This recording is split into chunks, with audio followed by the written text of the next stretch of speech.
স্নেহাস্পদ শিক্ষার্থী বন্ধুরা, Bangla media art চ্যানেলের পক্ষ থেকে শুভেচ্ছা। এইচএসসি আইসিটি প্রোগ্রামিং ল্যাঙ্গুয়েজ অধ্যায়ের আজ নবম পর্ব। আজকের বিষয় ছোট হাতের অক্ষর থেকে বড় হাতের অক্ষরে রূপান্তর, অর্থাৎ লয়ার কেস থেকে আপার কেস এবং আপার কেস থেকে লয়ার কেসে রূপান্তর। কিভাবে? Hash include stdio dot h main function calibration start char,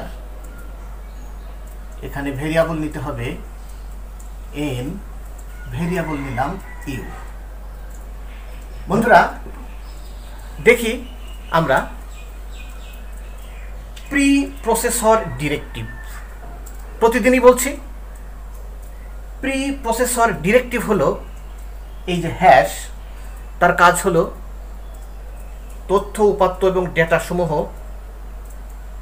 programme শুরু করার আগে থেকেই সে সংগ্রহ রাখে। সে ইনক্লুড করে standard data stdio input output এবং হেডার ফাইলে, সেখান থেকে সে মেন ফাংশনে আসে এবং ক্যালিব্রাসেস স্টার্ট দিয়ে শুরু হয়। তো এখানে আমরা কাজটি সম্পূর্ণ করার জন্য কিছু ভেরিয়েবল নেব। তো আগেই বুঝতে হবে যে আমরা কি ধরনের, প্রথমে আমরা ডেটার প্রকৃতি নেব। কি ধরনের ডেটা? ডেটাটা হলো ক্যারেক্টার ভিত্তিক, অর্থাৎ এটা একটা অক্ষর, এটা কেস, এটা একটা অক্ষর, যে এই যে অক্ষর এ এবং এই যে লোয়ার কেস এবং হায়ার কেস। তো সেই জন্য এখানে আমরা চলক নিলাম ক্যারেক্টার প্রকৃতির ডেটা এবং চলক নিলাম এন। এন হলো একটা চলক ডেটাটা রাখবার জন্য, এবং ইউ আর একটা চলক রাখলাম যেখানে আমরা আপার কেস হিসাবে আমরা রূপান্তর করব, সেই জন্য এখানে ইউ হিসাবে একটা চলক গ্রহণ করলাম। তো বন্ধুরা দেখি প্রিন্টএফ,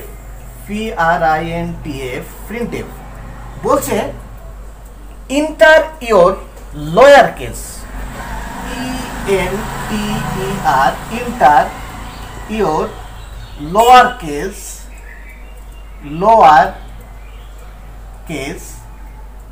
তার মানে ইউজারকে বলছে প্রোগ্রাম যে তুমি তোমার ছোট হাতের অক্ষরটি এখানে দাও। কারণ আমাদের একটি জিনিস বুঝতে হবে যে ছোট হাতের অক্ষরটি বা লোয়ার কেসটি এখানে দিলে সেটি পরিবর্তন করে আমাদের আপার কেসে নিয়ে যাবে প্রোগ্রাম। সেই জন্য বন্ধুরা আমরা প্রথমেই ইউজার হিসাবে আমরা তাকে দিচ্ছি ইন্টার ইওর লোয়ার কেস, মানে মেসেজ আসার সাথে সাথে আমরা লোয়ার কেস প্লেস করছি, লোয়ার কেসটা প্লেস করছি। তো এটাই এখন স্ক্যান আপ করবে, SCANF, স্ক্যান আপ, অর্থাৎ প্রোগ্রাম গ্রহণ করছে কি কি ডেটা? একটি ক্যারেক্টার শ্রেণীর ডেটা রাখছে কোথায়? এন চলকে। বন্ধুরা রাখছে কোথায়? এন চলকে। তারপর সে কি করছে? সে প্রসেসিং করছে। তো প্রসেসিংটা কি, নির্ণয়টা কি? Say U equal to n minus 32। বন্ধুরা এখানেই নতুন একটি সমস্যা দেখা গেল, সেটা হলো যে n মাইনাস 32 বলতে আসলে এখানে কি বোঝায়? ইন্টার ইওর লোয়ার কেস, যেটি ইন্টার এখানে ইউজার ব্যবহার করলো সেটি কিন্তু ক্যারেক্টার এ সে কিন্তু ব্যবহার করেছে, কিন্তু প্রোগ্রাম ক্যারেক্টার এ কিন্তু বোঝে না, সে বোঝে কিন্তু তার একটা ভ্যালু। এখানে খেয়াল করো, যখন এ ব্যবহার করা হয়েছে তখন কম্পিউটার কিন্তু এটা গ্রহণ করেনি, করেছে 97। সুতরাং 97 এবং এখানে যে আপার কেস তার ভ্যালু হলো 65। এই যে 97 আর 65 এটা কিন্তু আমাদের দেওয়া ভ্যালু নাই, এই ভ্যালুটা আসে, এটাকে আজকে কোড বলা হয়। লোয়ার কেসের ভ্যালু হলো 97 এবং আপার কেসের ভ্যালু হলো 65। এটা কম্পিউটারে এটা একটা আজকে কোড বলা হয়, এটা প্রোগ্রামে আছে। তো যখন আমরা এ কে প্রেস করেছি কিবোর্ডে, যখন আমরা এ কে প্রেস করেছি তখন কিন্তু সে 97 নিয়েছে এবং এই ভ্যালু পরিবর্তনের মধ্য দিয়েই সে কিন্তু আমাদের লোয়ার কেস থেকে হায়ার আপার কেসে নিয়ে যাবে। তো বন্ধুরা সেটা কিভাবে, আমরা এই জায়গায় একটু একটা সমীকরণ দেখি যে এখানে আমরা এটাকে যদি বিয়োগ করি যদি বিয়োগ করি 2 আর এখানে 6 থেকে এখানে 32, এদের ব্যবধান হলো 32। তো দেখো বন্ধুরা, আমরা যদি এই যে চলকে, এই যে এম চলকে আমরা এই যে এম চলকে যে আমরা যদি এখানে এ রাখি, এই যে একটা চলক এন, এখানে যদি আমরা এ রাখি বা এ রেখেছিলাম, এটাই সত্য, তাহলে এখানে এ রাখা আসলে কি এখানে এ রাখলাম নাকি 97 রাখলাম? 97 কিন্তু এখানে রাখলাম, 97 রাখলাম। তো 97 এর সাথে যদি আমরা এই ব্যবধান 32কে আমরা বিয়োগ করি তাহলে আমরা কত পাবো? আমরা পাবো 65। তাহলে আমরা কোনটা পেলাম? আপার কেসের নাম্বারটা কিন্তু পেয়ে গেলাম। বন্ধুরা বুঝতে পেরেছো নিশ্চয় যে 65 মানে আপার কেস। সুতরাং এখানে খেয়াল করো যে এম যদি আমাদের এম আমরা এইটা রেখেছি, সুতরাং 97 রেখেছি, আমরা ব্যবধান যদি এই 32 যে ব্যবধান সেটিকে যদি আমরা বিয়োগ করে তাহলে আমরা কি পাবো? এ পাবো। সেই এটা আমরা আসলে কোথায় পাবো, কোথায় রাখবো? এই যে ইউ আপার কেসে রাখবো, অর্থাৎ এইটা হলো আপার কেস। তার মানে n-32 মানে হলো এ। এবং এর অপোজিট যদি হয় যে n+32 তাহলে আমরা পাবো সেটি লোয়ার কেস। সেটা কিভাবে পাবো সেটা আমরা পরে আসছি। তো বন্ধুরা এই জন্য এখানে প্রসেসিং করেছি n-32, তার মানে হলো আমরা এখানে আপার কেস অলরেডি পেয়ে গেছি। এখন আমরা সেটাকে প্রদর্শন করব, print F your upper case upper upper case is কি ধরনের ডেটা? ক্যারেক্টার শ্রেণীর ডেটা। কোথা থেকে দেখাবে বন্ধুরা? ইউ থেকে দেখাবে, অথবা ইউ মানেই n-32। কোনো কোনো বইতে কোনো কোনো জায়গায় n-32 থেকেই দেখাচ্ছে, কিন্তু আমরা ইউ একটা চলক এখানে নিয়েছি। ইউ চলক মানে হলো আপার কেস, এর ভেতরে আমাদের এ আছে, এর ভেতরে আমাদের আপার কেসটা রয়েছে এই চলকের মধ্যে। সুতরাং আমরা বুঝলাম যে কিভাবে লোয়ার কেস ইনপুট করে আমরা আপার কেস আউটপুটে পাবো। তো একটি বিষয় সবসময় লক্ষ্য করবা, যেহেতু বলছে যে ছোট হাতের অক্ষর থেকে বড় হাতের অক্ষরে যাওয়া, তাহলে আমাদের ছোট হাতের অক্ষরটাই প্রেস করতে হবে, কিবোর্ডে প্রেস করতে হবে। কম্পিউটার সেখানে ভ্যালুকে মাইনাস করে সে আপার কেসে চলে যাবে। খুবই একটা সহজ বিষয়। অর্থাৎ কম্পিউটার এ নেয়নি, নিয়েছে 97 এবং প্রক্রিয়াকরণ করে ব্যবধান করে সে এ পেয়েছে। নিশ্চয়ই তোমরা বুঝতে পেরেছো।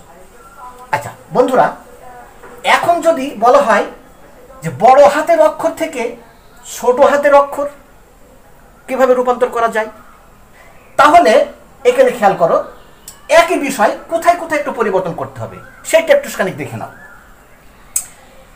এখানে দেখো আমরা ভেরিয়েবল নিচ্ছি ক্যারেক্টার, এন হলো একটা চলক যেখানে আমরা কেসটি রাখবো, আর ইউ হলো আপার কেস। তো সুতরাং আমরা পেতে যাচ্ছি কি, এখানে লোয়ার কেসটা নেব, অর্থাৎ বড় হাতের অক্ষর থেকে আমরা ছোট হাতের অক্ষরে রূপান্তর করছি, তাহলে এখানে লয়ার কেস আমরা এল নিতে পারি, এল একটা চলক নিতে পারি। তো এখানে আমরা পরিবর্তন করলাম কি, ইউ থেকে এল এ গেলাম, এতটুকু পরিবর্তন। তারপর print inter your lower case, আমরা হায়ার কেস আমরা আপার কেস এখানে দিলে তবে আমরা লয়ার কেস পাবো। সেই জন্য এখানে আর লয়ার কেস নাই বন্ধু, এখানে আমরা কি আপার কেস। তো আপার কেস দেব, প্রোগ্রাম আমাদেরকে লয়ার কেস উপহার দেবে। সুতরাং কিভাবে, তো ঠিক আছে, ইউজার ব্যবহার করলো যে আপার কেসটা দিল, কোনটা দিল, এটা দিল, চাপলো, সে পেল কত, 65। সে জানে যে আমাকে 65 দেওয়া হলো, এ দেওয়া হয়নি, সে 65 পেল। স্ক্যান অ্যাপ করে রাখা হলো কোথায়, এম চলকে। এম চলকে যখন আমাদের এটা রাখা হলো, তখন এখানে কি পরিবর্তন হবে, পরিবর্তন হবে যে যেহেতু আমরা এম চলকে এই অঞ্চলকে রেখেছি কি বন্ধুরা, এম চলকে রেখেছি কি, এখানে এম চলকে কিন্তু আমরা রেখেছি 65, কারণ এই আপার কেস মানটা রেখেছি। এর সাথে যদি আমরা 32 যোগ করি, 32টা যোগ করি, নট বিয়োগ, যদি আমরা 32টা যোগ করি তাহলে আমরা এখানে পাবো 97। তার মানে আমরা এখানে পেয়ে গেলাম এ, অর্থাৎ লয়ার কেস। সুতরাং এম প্লাস 32 মানে হলো লয়ার কেস, আর আগে আমরা এম মাইনাস 32 মানে আপার কেস পাবো, পেয়েছি আমরা আপার কেস পেয়েছি, কিন্তু এম প্লাস 32 এখন আমরা লয়ার কেস পেয়ে গেলাম। তো লয়ার কেস পেয়ে গেলে এখন সেটাকে আমরা দেখাবো, ফলাফল প্রদর্শন করবো। Print F your lower case, তার মানে আপার কেস আমরা পেলাম না, আমরা পেলাম কি lower case, L O W E R, lower case. Your lower case is percent C টাইপের ডেটা আমরা কোথা থেকে পাচ্ছি, সেই লয়ার থেকে পাচ্ছি, লয়ার থেকে পাচ্ছি বন্ধুরা, এখানে লয়ার থেকে পাচ্ছি, লয়ার থেকে পাচ্ছি, কোথা থেকে, অথবা আমরা এখানে n মাইনাস 32, তার মানে এইটা এখানে, এইটাই হলো আমাদের লয়ার কেস, অর্থাৎ এল চলকে আমরা সেটা পাচ্ছি। তো বন্ধুরা, এই যে আপার কেস থেকে কিভাবে লয়ার কেস এবং লয়ার কেস থেকে কিভাবে আপার কেসে যেতে হয়, সেটি কিন্তু খুব সহজেই কিন্তু আমরা জানলাম। তো বন্ধুরা, এরই একটি অ্যালগরিদম এবং ফ্লোচার্ট আমি যত সহজে পারি এবং সংক্ষিপ্ত আকারে এটা বোঝাবার চেষ্টা করব, কারণ এসব বিষয়ে তোমরা ইতিমধ্যে জেনেছো। এই বিষয়টি তোমরা কতটা বুঝেছো সেটি ভিডিওটা পোস্ট করে করে দেখে নেবা। আশা করি তোমরা ভালো কিছু করতে যাচ্ছ। তো সরি বন্ধুরা, আমরা মুছে দিলাম। তো ঠিক আছে, আমরা অ্যালগরিদমটা করি, যে আমরা অ্যালগরিদমটা করি, যে দেখো, আমরা অ্যালগরিদম মানে আমরা এর আগে বুঝিয়েছি যে অ্যালগরিদম হলো গাণিতিক পরিভাষা, যেটা স্টেপ বাই স্টেপ ব্যবহার করা হয়। স্টেপ বাই স্টেপ পরিকল্পনাকে বাস্তবায়ন করার অপর নামই হলো অ্যালগরিদম। যে গাণিতিক পরিভাষায় আমরা প্রোগ্রামটাকে আমরা বুঝতে পারি যে কিভাবে আমরা শেষ করেছি প্রোগ্রামটা, আমাদের ফলাফলটা, সেটা হলো স্টেপ 1। স্টেপ 1 মানে তোমরা জানো যে স্টেপ 1 এ আমরা কেবল স্টার্ট, শুরু করি। আচ্ছা, এতদিন তো আমরা ইংরেজিতে লিখেছি, আমরা একটু বাংলায় লিখি, আজকে একটু বাংলায় লিখি, যে স্টেপ শব্দটা ব্যবহার না করে আমরা এখানে লিখি ধাপ, ধাপ 1। তো ধাপ 1 কি, ধাপ 1 এর শুরু, এই যে ক্যালিব্রাসেস স্টেপ মানে ক্যালিব্রাসেস স্টার্ট, এই যে ধাপ 1, তার মানে হলো যে এখানে শুরু। ধাপ 2, তার মানে কি, এখানে মান গ্রহণ। কি মান গ্রহণ করেছে বন্ধুরা, একটা ক্যারেক্টার টাইপের ডেটা নিয়েছিলাম। ধাপ 3 মানে প্রসেসিং, অর্থাৎ মান নির্ণয়। মান নির্ণয় কি নির্ণয় করেছিলাম, আমরা নিয়েছিলাম ইউ, অর্থাৎ n - 32। তারপরে ধাপ 4 অর্থাৎ ফলাফল প্রদর্শন।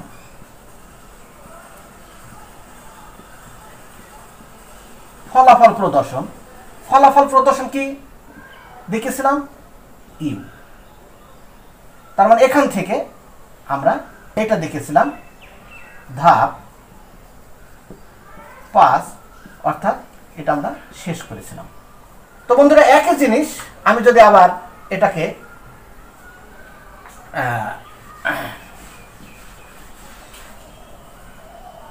ফ্লো চার্ট হিসেবে দেখাই। তোমরা জানো যে ফ্লো চার্ট মানে হলো প্রবাহ চিত্র। চিত্রের মধ্য দিয়ে যেটা বাস্তবায়ন করা হয়, যে প্রোগ্রাম, সেটিকে আসলে ফ্লো চার্ট বা প্রবাহ চিত্র বলা হয়। একই বিষয় আমরা এখানে স্টার্ট এর আগে করেছি, আমরা এবার করব শুরু। অর্থাৎ শুরু হলো এই একটা শেপ। তারপর বন্ধুরা ইনপুট, তার মানে হলো আমরা মান গ্রহণ করেছিলাম। এর আগে আমরা কি ইনপুট বলেছি, ইনপুট লিখতাম, ইনপুট, কিন্তু এখন আমরা লিখব মান গ্রহণ। মান গ্রহণ কি মান গ্রহণ করেছিলাম? লোয়ার টাইপের একটা কেস নিয়েছিলাম, অর্থাৎ লয়ার কেস নিয়েছিলাম। আবার আমরা এই প্রোগ্রামে একবার তোমাদের দেখেছি আপার কেসও নিয়েছিলাম, আপার কেস নিয়েছিলাম, সেটি এ নিয়েছিলাম, আপার কেস নিয়েছিলাম। তো যাই হোক, তোমরা লয়ার কেসটা পারলেই আপার কেসের বিষয়টাও তোমরা পারবা। তারপরে বন্ধুরা প্রসেসিং, অর্থাৎ প্রসেসিং মানে কি? নির্ণয়। আমরা এখানে নির্ণয় বলতে পারি। নির্ণয়, নির্ণয় কি পেয়েছি বন্ধুরা? নির্ণয় পেয়েছি যে